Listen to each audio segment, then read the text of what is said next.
Hi, welcome to BlindOwl Outdoors. We hope you enjoy our channel, and if possible, could you please join our Patreon page? We really need your help.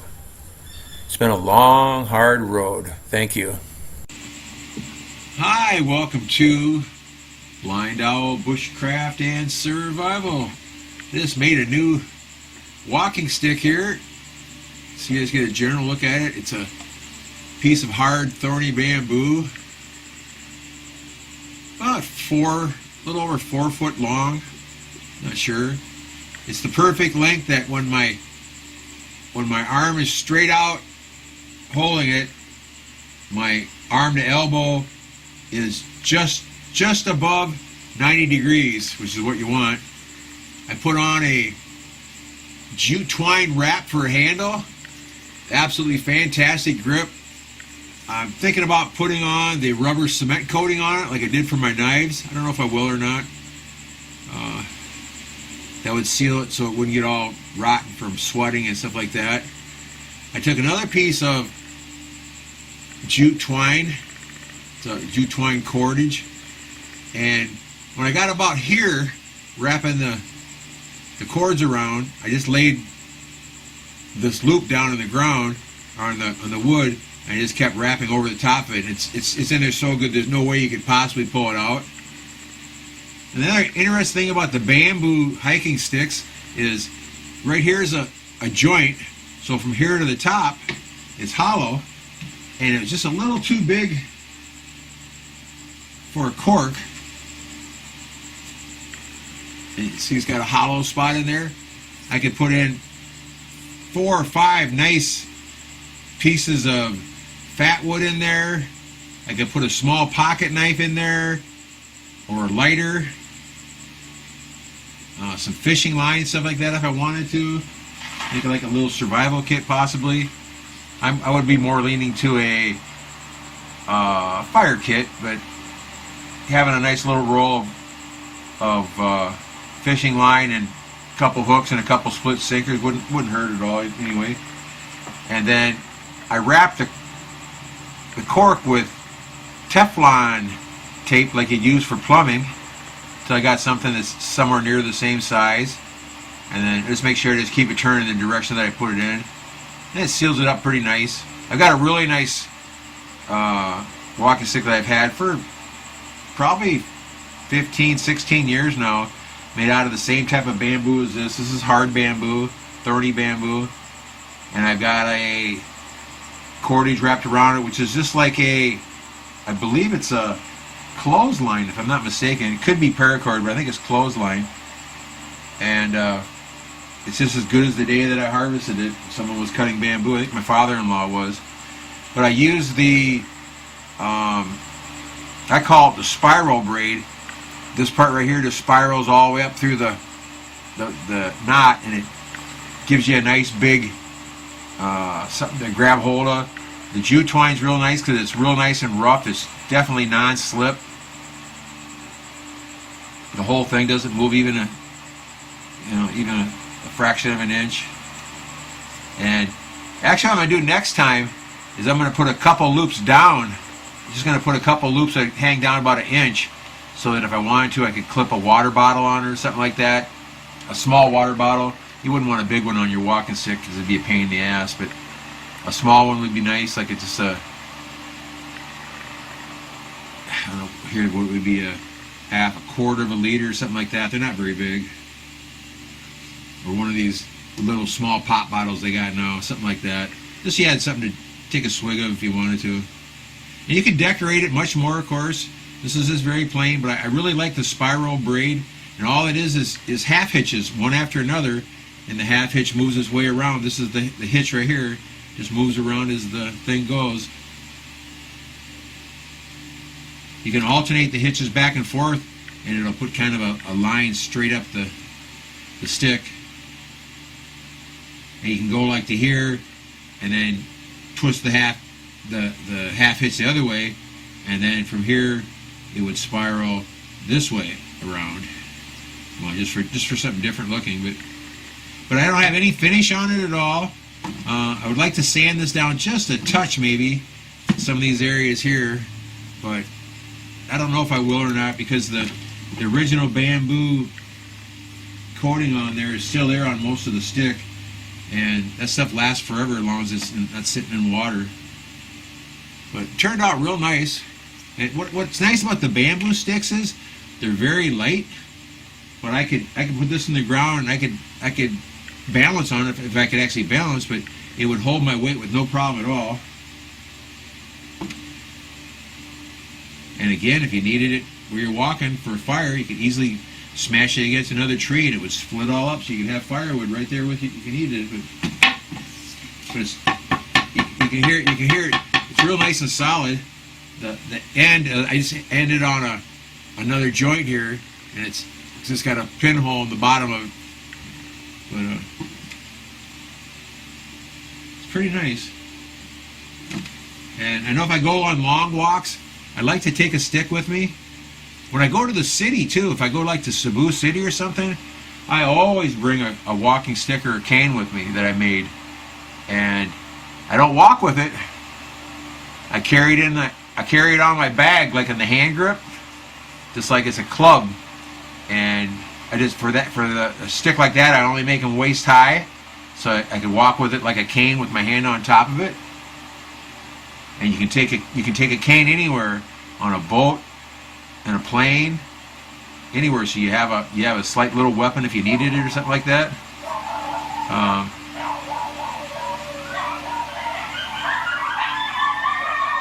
Dogs are barking at something. I don't know what. They go into a serenade like that a couple times a night. But it's a fantastic little job, and again, it's such a simple knot. There's probably 1, 2, 3, 4, 5.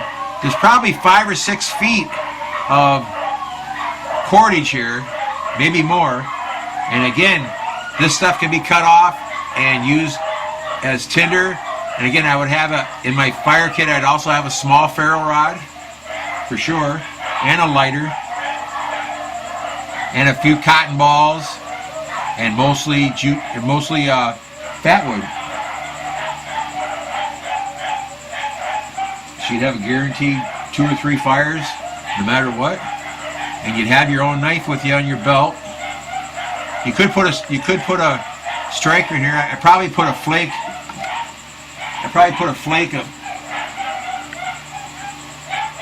Of quartzite or something in there, so I could use it as a makeshift striker in case I lost my knife. Because this right here produces as good of a spark as a back of a carbon steel knife. Hard to believe. A small piece of porcelain will do the same, like a piece of toilet. A broken piece of toilet will do the same thing. Very sharp. Anything that's got a 90-degree edge on it will spark a ferro rod. I just wanted to show you that, guys. It's no big deal. It's just I've had this piece of bamboo now for 4 years sitting in my shed. And I just decided maybe today's the day to put a handle on it. I cut a joint and a half off of it. I wanted to leave one end open so I could put a cork in it, for the guaranteed, fire kit with you. And I wanted the other end to end on a joint, because this part right here, this is hollow. This is solid at the joint. This is hollow here. So if I could have went farther down this way, I would have cut this joint off right here so it was open, and used this whole big long thing here as my chamber. But this one was smashed up here, and the one below there was smashed, so it had cracks in it. So I made the best to get good pieces of wood out of it. And I cut this here. I used a knife, and I scored all the way around the piece of bamboo. Then I cut it with my thinnest hacksaw blade real soft and easy, so it didn't get any you know, shredding or anything like that on it, because bamboo runs real bad. And then I sanded it all down a little bit, and you can put a cork on it, put a handle on it, and it's ready to go. You know, it's just, you can see it. You can see my hand fits around it really good. The handle sucks. The handle's too long, so I put it on. I got to twist it around my arm a couple times. I was never a lanyard guy anyway, but it's there. And again, if I was back home and I was making this kind of stuff, I'd be selling a lot of these. I'd probably keep one for myself, but if I had a chance, like, you know, in the winter months, I'd probably make 20 of these with the nice wraps on them and stuff, and put some different knotting on them and stuff. Stick like this, I'd probably put the rubber cement on too, but a stick like this would probably go for $25 easy at a farmer's market in the Dubuque, Iowa, where I live at. And then I also have I always had lots and lots of sticks made out of cedar that I carved little faces on and stuff. Some real plain faces, some intricate faces. Sorry, I got a cold, guys. Really sucks having a cold when it's 90 degrees outside. But that was always a hobby of me. I'd spend the whole summer and fall when I'm out hunting and looking around for deer signs and things, and I'd be looking for branches on cedar trees, and I'd always come out of the woods with 6 or 7 branches, and I'd just lean them in a pile in my garage, and I'd take them out every couple of days and look at them until I saw a face in them, where a face belonged on them, and I'd just put a face on them overnight and put them in another pile for later, and give them a quick coat of varnish on the bare wood. A lot of times I wouldn't even do that. Sometimes I just take another piece of wood from the same piece and rub it all over the smooth wood, and it's called burnishing. We just shine it up, polish it up on its own too. Look really nice. But a lot of times I'd use the spray acrylic, just on not on the bark and stuff, but on the places where I carved it. It made them really look nice.